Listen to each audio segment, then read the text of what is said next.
صراط الذين أنعمت عليهم غير المغضوب عليهم ولا الضالين.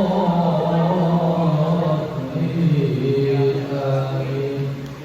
Ya, saudara ya, karena ini kemarin lepas kegiatan Maulid Nabi, Rasulullah itu lahir tanggal berapa? Tanggal 12 Rabiul Awal. Kemarin kalian baru memperingati hari lahirnya Rasulullah, hari ulang tahunnya Rasulullah. Kalau ulama-ulama wali-wali itu yang diperingati khaulnya itu adalah hari wafatnya. Tapi kalau Rasulullah yang diperingati adalah hari lahirnya. Tidak, karena Rasulullah itu tidak pernah dianggap wafat. Rasulullah itu selalu hidup. Bukan jasadnya, tapi semangatnya, keteladanannya, sunnah-sunnahnya itu selalu hidup sampai akhir hayat. Maka Rasulullah yang diperingati adalah lahirnya. Oke, kemudian kita lanjutkan, masih menyambung perihal yang dulu. Kalau dulu itu sholat jamak. Sholat jamak itu apa? Sholat jamak menggabungkan, yang menggabungkan menjamak zuhur dengan asar atau maghrib dengan isya. Kalau zuhur dengan asar ditaruh di waktu zuhur, namanya jamak apa? Jamak apa? Jamak takdim. Kalau ditaruh di sholat asar, jamak apa? Takbir. Kalau sholat maghrib dan sholat isya ditaruh di sholat maghrib, jamak apa? Takdim. Jadi jamak takdim itu adalah jamak yang ketika sholat itu ditaruh di waktu awal. Kalau zuhur dan asar berarti zuhur, kalau maghrib dan isya berarti maghrib. Kalau jamak takhir ditaruh di waktu akhir. Boleh nggak melakukan jamak? Pak, boleh, sebagaimana syarat-syarat yang kemarin sudah jelaskan. Kemudian selanjutnya adalah tentang sholat atau syaratnya melakukan sholat qashar. Apa itu sholat qashar? Yaitu keringanan sholat dengan cara diringkas. Jadi sholat qashar itu diringkas. Apanya yang diringkas? Rokaatnya, yang tadinya 4 rokaat menjadi 2 rokaat. Itu qashar. Yang boleh diringkas sholat apa saja, Pak? Sholat zuhur boleh jadi 2 rokaat. Sholat asar boleh diringkas jadi 2 rokaat. Sholat isya boleh diringkas menjadi 2 rokaat.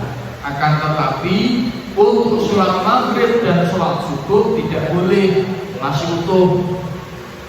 Enaknya ya Pak ya, berarti besok aku kalau sholat zuhur sama asar tak ringkas saja Pak 2 rokaat, biar cepet, biar waktu istirahatnya makannya biar lebih banyak, NBG-nya bisa habis 2 misalnya. Ya nggak bisa, karena sholat qashar itu harus ada syaratnya. Orang sakaramu dewi sama sebagaimana jamak. Nah, adapun kalau ada istilah jamak qashar, ya kan, misalnya kamu perjalanan jauh jadi musafir, jamak qashar itu berarti wis di ringkas jadi 1, ya, wis di apa namanya dijamak dijadikan 1, kemudian diringkas pula, di apa namanya berikan keringanan juga. Jadi contoh misalnya jamak qashar zuhur dan asar dijadikan 1, misalnya kamu ambil jamak takdim, berarti waktu asar ditaruh di zuhur 2 rakaat, asar 2 rakaat. Jadi mesti digabung diringkas juga. Itu namanya jamak qashar. Nah, namun pembahasan kita hari ini fokus pada sholat qashar, syarat-syaratnya. Fi syurutil qashri, yaitu bab menerangkan syaratnya mereka sholat. Syaratnya apa baik? Sholat zuhur, asar, isya itu bisa jadi 2 rakaat. Syurutul qasri, beberapa syarat mereka sholat. Sab'atun, yaitu ada 7 ono pintu syaratnya. Pertama, ayakuna safaruhu, perjalanan musyafir, perjalanan jauh. Marhalataini, 2 marhalah atau lebih. 2 marhalah itu kurang lebih 80 km, kurang lebih. Ada yang mengatakan 82 km, ya. Atau ada yang mengatakan perjalanan sehari semalam. Wah, sehari semalam kamu perjalanan saya ini kan tidak jalan kaki loh. Masa kamu mau ke Jogja, ke Surabaya jalan kaki? Memangnya kamu mencapai tingkat laksana pramuka jalan kaki 3 hari 3 malam? Enggak, naik motor, naik mobil sekarang. Ya kalau dulu mungkin naik onta atau jalan kaki juga, insya Allah kalau sehari semalam sudah lebih dari 82 km jalan terus. Berhentinya hanya pada saat sholat, makan, istirahat bentar-bentar. Ya. Jadi 2 marhalah atau lebih, ya kurang lebih 80, ada yang mengatakan 82 km atau perjalanan sehari semalam. Itu syarat yang pertama. Kemudian syarat yang kedua, wa ayyakuna mubahan, perjalanan yang dilakukan adalah perjalanan safar atau mubah. Mubah itu yo perjalanan yang mubah, tidak dapat pahala, ya tidak dapat dosa. Ya kayak misalnya kemarin kamu jalan-jalan ke Bali itu mubah, kan rekreasi mubah. Ya toh? Untuk ibadah ya orang, untuk melaksanakan maksiat ya tidak. Tapi insya Allah kalau kamu niat ibadah apapun ya jadi ibadah. Tapi konteksnya di sini adalah perjalanan yang mubah, bukan perjalanan yang apa? Niat untuk mengerjakan maksiat. Ya, misalnya, dengarkan, ada orang mau merampok, dia biar tidak diketahui identitasnya, dia merampoknya di luar kota misalnya, gitu. Dia merampok di luar kota, misalnya di kota Jawa Timur, di Madiun misalnya. Tapi niatnya merampok, dia perjalanan dari sini ke Madiun misalnya. Lah nanti sholatnya itu di jamak kosor, ya udah tidak sah, tidak boleh. Wong itu perjalanan maksiat, niatnya berbuat dosa, tidak boleh. Atau misalnya ke tempat hiburan karaoke, ya di sana ada perempuan-perempuan cantik, kemudian ada minuman-minuman kerasnya itu. Saya mau cari tempat karaoke yang view-nya itu alami, yang harga minuman kerasnya itu di atas 1 juta. Naik motor dia sampai ke Jakarta, misalnya adanya di Jakarta. Lah terus dia sholat jamak kosor atau sholat kosor, itu tidak sah, tidak boleh. Karena perjalanannya adalah perjalanan maksiat, tidak boleh. Yang ketiga, wal ilmu bijawazil qasri, mengetahui hukum kebolehan sholat kosor, ngerti hukumnya. Kemudian yang keempat, hukumnya apa ya boleh kalau syarat-syaratnya ini memenuhi. Wa niyatul qasri, niat kosor meringkas. Contoh misalnya sholat kosor, sholat zuhur, usolli fardhu dhuhri raka'ataini mustaqbilal kiblati qasran lillahi ta'ala. Jadi ada kata kosor. Pak udah jamak, nanti kita konteksnya kosor. Berarti kamu sholat zuhur kosor 2 rakaat. Pak, kalau hanya di kosor tok tidak dijamak, ya kamu misalnya di perjalanan kamu ingin berhenti di waktu sholat zuhur hanya di kosor, ya kan? Berarti kamu melakukan sholat zuhur hanya 2 rakaat, tidak beserta sholat asar karena hanya kosor. Perjalanan kamu lanjutkan lagi. Nanti sewaktu asar ada masjid musola kamu berhenti, ada pom bensin kamu berhenti. Di sana kamu sholat kosor untuk asar, yo hanya 2 rakaat. Itu kalau hanya kosor. Usolli fardhul asri rakaataini mustaqbil qiblati qasron lillahi ta'ala. Jadi saya niat sholat fardu asar 2 rakaat dengan menghadap kiblat fardu, ya dikosor karena Allah Ta'ala. Ya, tuh. Jadi kamu harus diniati darah dunia itu lah. Indal mihrami, niat itu ketika kamu takbiratul ihram, niat itu tadi, ya kan?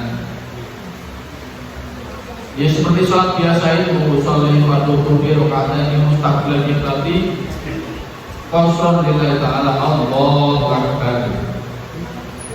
Kemudian yang kelima, wa antakuna sholatu rubaiyatan. Sholat yang dikosor adalah sholat yang rubaiyah, jumlah rakaatnya yang 4 rakaat, tidak kurang dari 4 rakaat. Berarti sholat maghrib tidak boleh. Pak, kalau sholat maghrib karena sholat isya, zuhur, asar itu dikosor jadi 2, berarti maghrib jadi 1,5, kan 3, separuhnya 1,5, terus yang setengah piye bentuknya rakaat. Jengking dong, salam juga bisa. Atau misalnya sholat subuh, Pak, 2 rakaat berarti hanya 1 rakaat, ya tidak bisa, tidak boleh. Jadi yang boleh dikosor hanya sholat yang rakaatnya jumlahnya 4 rubaiyatan. Yang keenam, wadawam safari, perjalanan terus menerus, ya berarti masih lanjut perjalanannya. Misalnya kamu perjalanan ke Semarang, tujuanmu memang di Semarang toh, tidak kamu lanjutkan sampai ke Purwodadi, ke Demak, ke Kudus, ke Murio, itu tidak, hanya di Semarang. Misalnya kamu kuliah di Semarang, ya tidak usah dikosor karena kamu sudah sampai di situ perjalanannya, ya kan? Ya gak dikosor. Jadi sholat sebagaimana mestinya. Ila tamamiha, sampai sempurna atau selesai sholat tersebut, kosor tersebut. Wa alla yaqtadiya bimutimmin fi husn min sholatihi, tidak mengikuti dengan orang yang itmam, sholat yang tidak kosor. Jadi tidak mengikuti orang yang sholatnya lengkap, tidak kosor. Misalnya ada kamu ingin mengkosor sholat zuhur dalam perjalanan, terus di sana ada orang mukim asli sana sholat di masjid jamaah, yuk kamu tidak boleh ikut karena niatmu sholat kosor. Pak, berarti kalau saya jamaah kepada orang mukimin di sana, kalau sholat zuhur mereka 2 rakaat, di rakaat kedua aku langsung tahiyat akhir salam, meskipun orangnya nanti berdiri, ya tidak boleh, ya. Walaupun seluruhnya atau dalam sebagian sholatnya, walaupun seluruhnya atau sebagian sholatnya tidak boleh. Pak, berarti aku nanti ngambil sholatnya setelah rakaat ketiga, aku takbiratul ihram, jadi nanti pas sholatnya sampai salam, tidak boleh. Jadi tidak boleh mengikuti orang yang itmam, sholatnya yang tidak kosor, baik seluruhnya maupun sebagian. Tidak boleh. Coba sekarang bersama-sama niat sholat kosor isya. Niat sholat kosor isya. Jangan lupa kamu tak tumpuni. 1, 2, 3.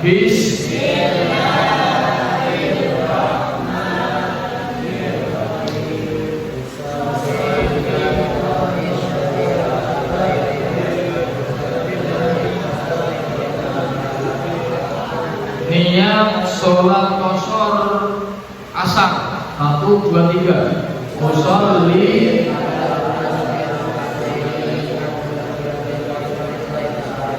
dihafalkan ya, ingat-ingat ya.